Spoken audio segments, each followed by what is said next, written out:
we're already on episode 2 of fucking season 5.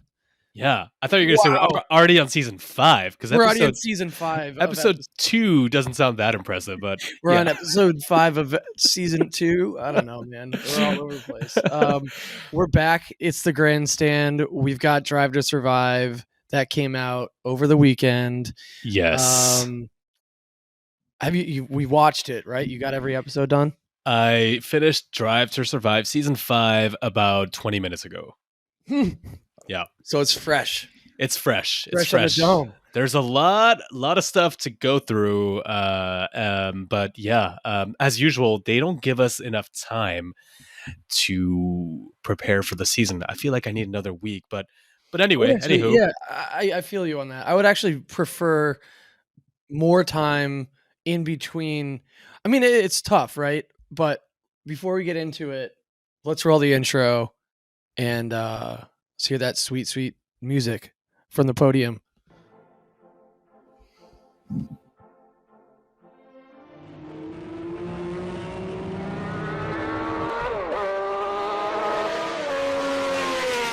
A question for all of you except Romain Grosjean. To whom it may concern, fuck you. More ladies in the paddock? Yeah, more paddock access to some women. There's too many dudes.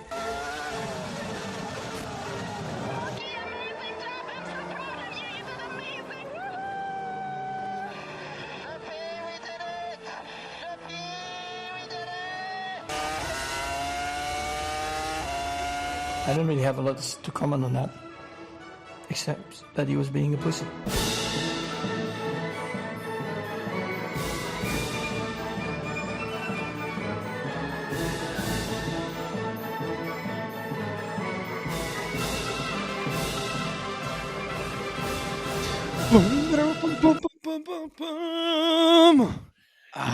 You know what? They never play that song in Drive to Survive. Just thought about that. Oh, do we have a licensing problem on our hands? Fuck. Oh, I shouldn't have brought it up. No, I'm pretty sure that. Oh my god, I just almost choked on my tea bag. Oh, did you know? No, it's just not that tea bag. Like actual tea, like the I don't know, the thing that you tea leaves in a bag. Yeah. No, I don't have. Fuck. Anyway, I almost choked on it. Yeah, man. I feel like that song is Creative Commons because it's the sheet music is kind of like out there in the world, right? It's not unless it belongs to like some sort of family estate. We should look that up for. We can add that to our list for the sake of making sure we don't get sued by some German estate. Yeah. Let's figure that out. Yeah, we should. Dude, so new season of Drive to Survive comes out a week before the first race of the season. Usually I feel like we've got at least 2 weeks. We have, I feel like, in seasons past, but because the calendar was going to be so packed this year, they had to bump up Bahrain a week early, and now it's still back to 22 races. But that's right.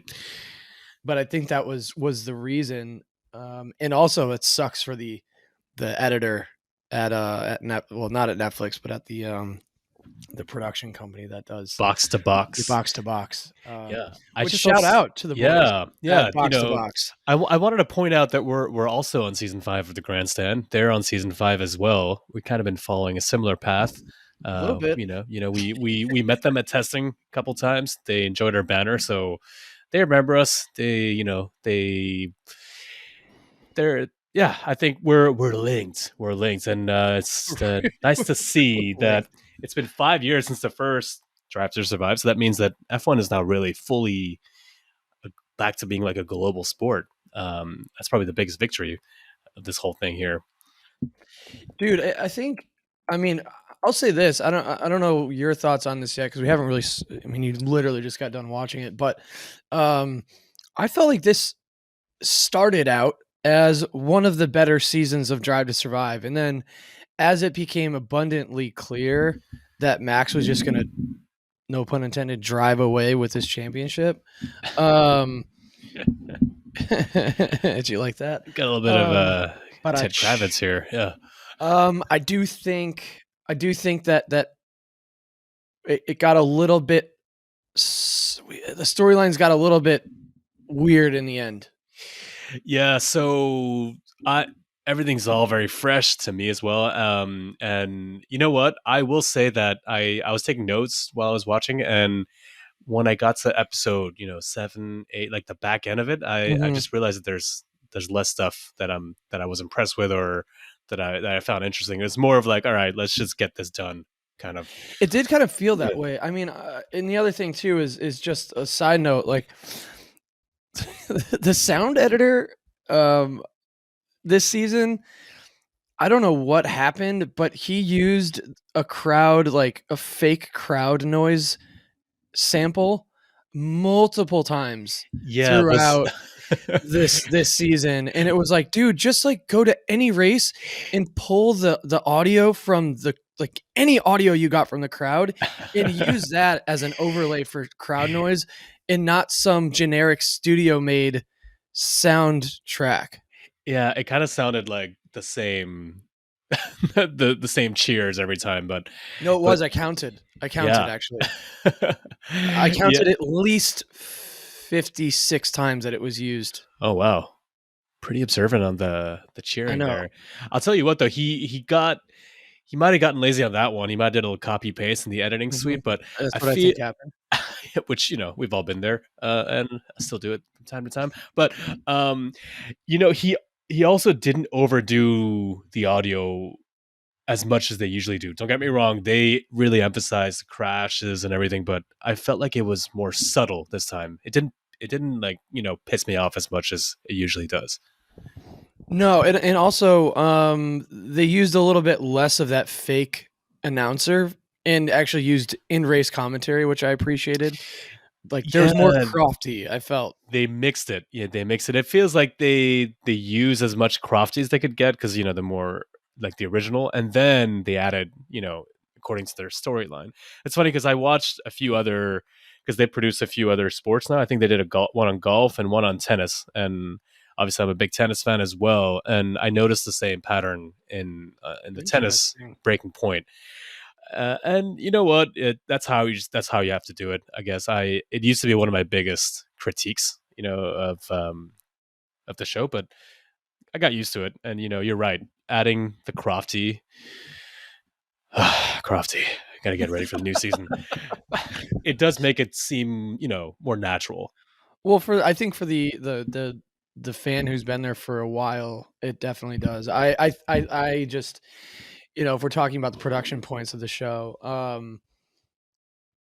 I think it really did start off better, but ultimately I commend them for their work. It's a tough thing to do to wrap up in December and have 10 episodes of probably one of the most anticipated shows on Netflix done in 3 months. I mean, they do get the chance to start from the beginning of the season, but ultimately, you have to start building your storylines much earlier than that. And you have to start cutting. They follow throughout testing as well. I was watching the testing on F1 TV for 2023, and they were asking Will Buxton. They were giving him shit actually, which because Will Buxton, we've all come to grips with the fact that he's the one kind of explaining the obvious to everyone. He's explaining how F1 works, and because we do have to explain to the casual fan how it does work. Everyone's had their first race, as he said, and he embraces the role of just having to dumb it down, and he gets a lot of shit for it. But that's one of the things that now is just part of the scenery for me there. And he was saying they meet about 5 times a year for these interviews with him, at least. So it's interesting with the drivers as well. They meet at different points of the year, and you see how it evolves, obviously. And I think that's it's a lot of work. So yeah, just echoing what you're saying, props to you guys, box to box. We usually love to criticize what we see being from the production world, but I will say well done. Yeah, it's tough. But I'm interested. Like for me, it, you said something earlier about how like this last season almost felt more dramatic than this season of Drive to Survive made it seem. At least from a race perspective. I mean, there were moments where I mean, I was at the edge of my seat for some of the races, honestly. And it was mainly the Ferrari versus Red Bull battle, which ultimately, the Ferrari. I was shocked to see less of Ferrari's struggles in this season. Um, but one of the other things that they really focused on was what was happening in the midfield with Zach Brown and Alpine. Oh yeah. And I mean, Zach Brown, like, who knew? I mean, dude was. We kind of figured that there was something going on when everything was hitting the fan with Oscar Piastri, and I mean, Otmar got fucking played, dude. And Zach Brown, like, I mean, good on him. I don't know how he managed to. He clearly offered Piastri more money. And also has, coming from McLaren, it's a team with so much history. And damn, dude, Otmar, you could see he was pissed. He was not happy. Yeah, they built that up well, and usually I think those are my favorite episodes. The kind of best of the rest rivalries. So this year was Otmar versus Zach, Alpine versus McLaren, and it was interesting to see the behind the scenes of how they go in and out, through the paddock when you got Zach going in to see Otmar saying, all right, or was it vice versa? I forget. They kept going into each other's offices to kind of, work deals out. It's like, okay, you actually you did fuck me over, but now how do I get a good deal moving forward?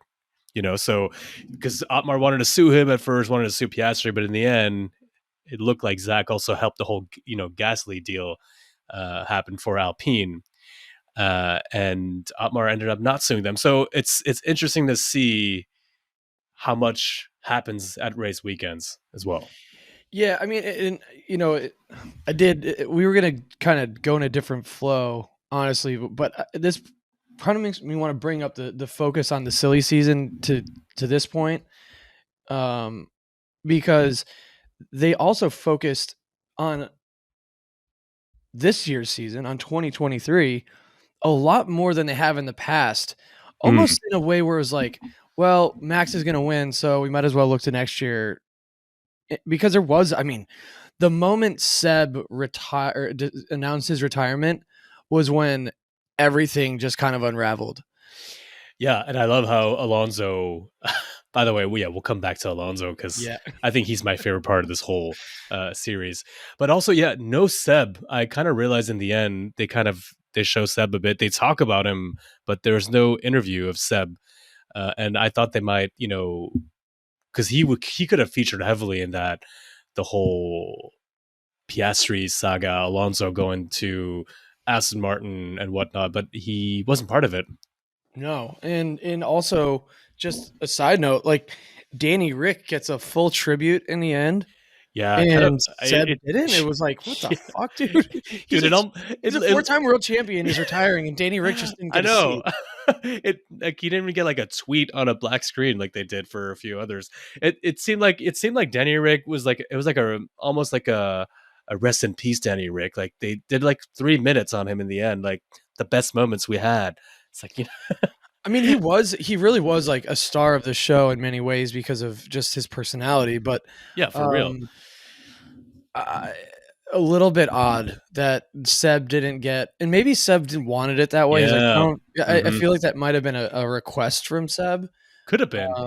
Yeah. What was cool though is how Checo found out about Seb's retirement live when he said, "Oh yeah, Seb has Instagram," and then they play him the video and like that raw emotion. I mean, that's what we want, right? Yeah, dude. The fact that he was getting interviewed as Seb and that, like, first gets Instagram because we all know that Seb was not on the gram, and then now is, and Actually, I don't know. Did he like delete it too? He got it and then he deleted it. Well, no, because his whole thing is that there's another race to win. So if he Yeah. deleted it, that would not be very Yeah, I know. sustainable.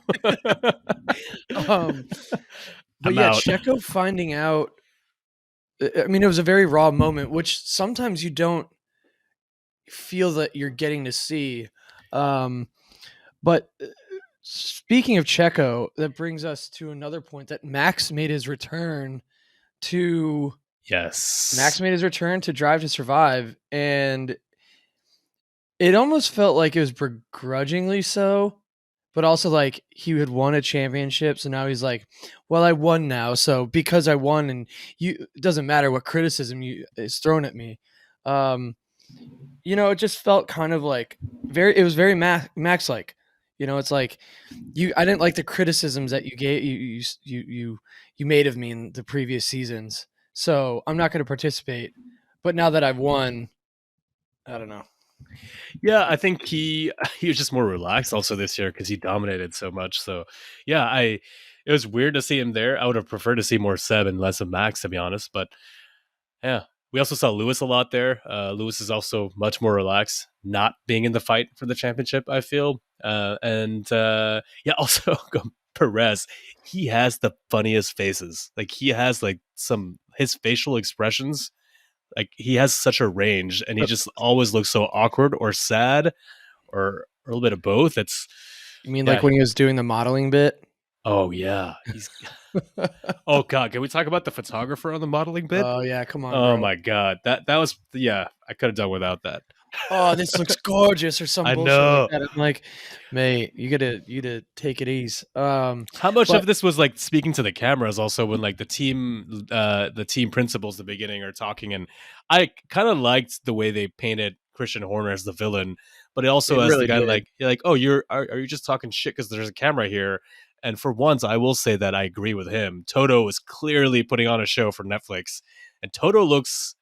I think this is my thought. I don't know what you think about this as a Merc fan, but Toto looks really weak on that segment. I think it's really early on. Maybe it really no. I have to agree with you. It made him look very small, and I was like, it would have just been better in that scenario when he's bringing up the cheating, the supposed financial cheating.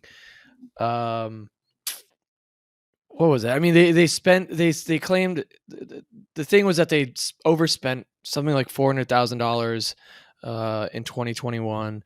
Teams were mad at them, and Merck was having a tough year. So, and there's definitely still some anger about what happened in 2021. Let's be real. Oh yeah, Toto even says it, I think, at one point. No, and quite frankly, like there still should be. I mean, it's complete bullshit. I'm still upset about it, and I'm not going to get into it because I've moved on. Clearly not.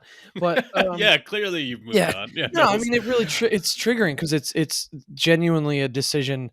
I don't know, whatever. Don't need to get into that. But moving to what Toto did, yeah, man, I it could have been better. He does have he could have just handled that situation a lot better. Yeah, I think so. I think he tried to I think it kind of whatever he was trying to do there with Netflix kind of failed. But just going back to Red Bull, I do want to say Checo doesn't seem to get the respect that he deserves at Red Bull. And it clearly shows. And it also demonstrates just how Red Bull seem to be of all the teams on the grid have the biggest problem with their number 2 seat. It's quite incredible how they mismanage that seat. And thinking about what Checo did in Abu Dhabi in 2021 to really help Max win his first title. Yeah. Thinking about the stuff that he did in 2022 to help the team secure constructors.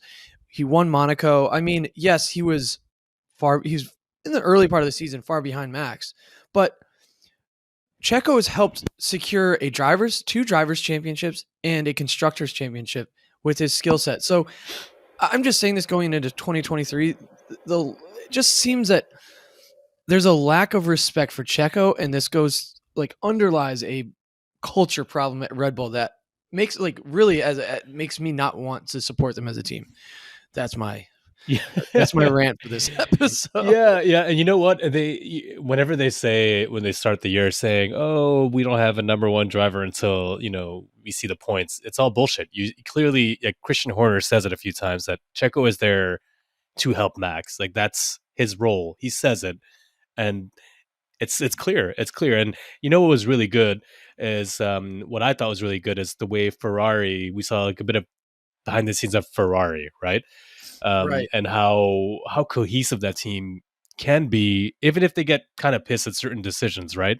But Charles and Carlos, how I don't know, they just gel well. And this is not just me being a Tifosi and fanboying over it, but they look like a tighter unit. And I do feel bad for Matteo Binotto watching this because he clearly cares, and I don't know. I think there's a lot of political things going on behind the scenes that gave him the boot because they wanted him out anyway. But I do think that he played a huge role in the Ferrari coming back to the front, and yeah, just want to give him a little bit of credit there. Yeah, I think you're right, and I think I'm a little. I mean, somebody had to be the fall man for last season, quite frankly. And usually it starts at the top. I think there were calls that it was demonstrated in the show that he made that ultimately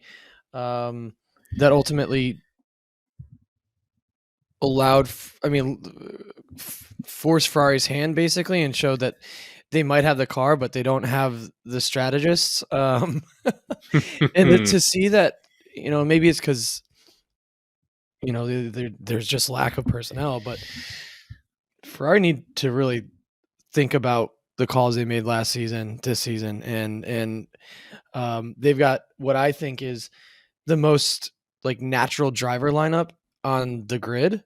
You can make an argument that maybe Alpine this year has it, or maybe even Merck with George and Lewis. But I do genuinely think Charles and Carlos complement each other the best as far as teams are concerned. And so you need to capitalize on that. And like Ferrari clearly didn't, and they just fucking squandered what was an incredible car. But yeah, what's new? Yeah, okay, yeah. I'm not gonna get into that now. I want to wait till they fail us again this year. I wanted to bring up one person that obviously is a huge star of the show, probably maybe the star of the show, Gunther Steiner. Oh, Gunther! Because I will say that I was a little disappointed in the way that he handled the drivers and the way that he speaks out about it and the way that things come out. I will say that it seems that he loves to put blame on others, and I'm not sure how good of a leader he is really. He was very harsh and clearly not a very supportive environment there for Mick. And obviously I am a Schumacher fan. Oh my God. But I don't know. He cost the team so much money. Yeah, fair enough. And a team that really can't afford it. And like, especially let's think about what happened earlier in the season when they lost their driver and, not to say that we wanted Nikita Mazepin to stay in the sport. I can't believe I just said his name out loud, but, and they lost. Yeah. Well, actually, let me play. There's one of my favorite audio bits from this season's Drive to Survive. Hold on. There we go. I don't need any of this fucking out, yeah? No more Russians. I'm done with Russians until I go from this planet.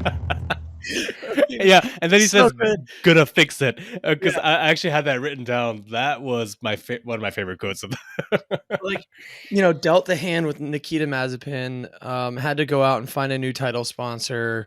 Mick obviously brings the name to the team, but I think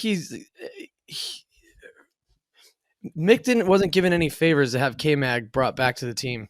It didn't make him look great. And then, he binned the car a lot of times. And like, let's think about that Monaco crash where he split the car in half. Yeah, there were two crashes. He did that twice, actually. Yeah. There's Monaco, and there was also, I think it's Saudi.